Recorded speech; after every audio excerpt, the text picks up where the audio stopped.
And what his new source was telling him, the source was 12 years old at the time of the massacre, was that at the site of the massacre, where 2,000 Taliban soldiers were suffocated to death, I've there heard were, more than that. oh, it's bad. No, it was about 2,000. That was all that the trucks could hold. Hmm. Uh, but there were two men at the site of the massacre wearing jeans and black T-shirts and speaking English. And So directing traffic. who could it possibly be on November 30th and December 1st, 2001, in Dasht-i-Leili, Afghanistan, speaking English and wearing blue jeans? Yeah, I've met James Dolan, the director of the film Afghan Massacre, Yeah, and talked to him powerful. extensively about that.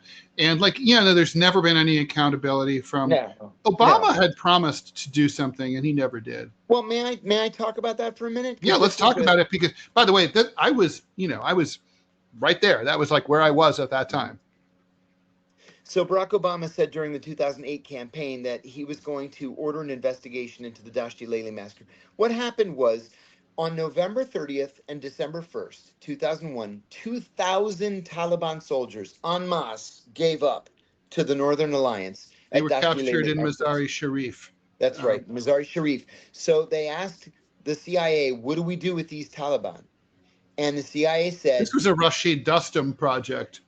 the CIA said, truck them out to the desert, hold them in the desert until we can divide them up and send them to smaller jails around the country, because there was no jail in Afghanistan No, that early on in the war that could hold 2,000 people. As you said, this was Abdurrashid Dostum, one of the most vile, one of the darkest and most murderous men in modern Afghan history. I know. And it's greater. I had to ask him for a favor, and I had to go to visit him, and it was weird to say the He least. he said to me once, he said, "You don't like me very much, do you?" And I said, "No, sir, I don't. I think you're a cold-blooded murderer." And He he just, sure fucking was. he laughed like that. I mean, he So, literally was the guy. The reason that Kabul looked the way it did was him. yeah, it's Yeah. exactly right. So,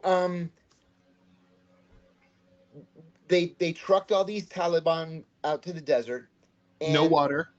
one of the 14 survivors out of the 2,000 said that when they opened the trucks, the bodies fell out like sardines from a can because there were no air holes, there was no water, They were there was screaming no in there. food.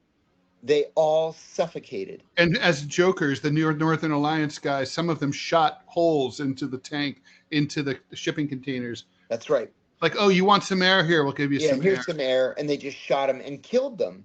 I Mm-hmm. went up there in 2009, and you go to the site of where the trucks were opened up, and there are human bones just I saw it. all over the place, and clothing Yeah, just sticking out of the ground. It's yeah. grisly. So, It's so it's the killing fields of Northern. very much so. So I told John Kerry, I'm going to fly out to Mazar-i Sharif, and I want to get to the bottom of this. I know Abdurrashid Dostum did this, and I believe that the CIA, if it wasn't directly involved, the CIA watched it unfold They and want did nothing to stop it.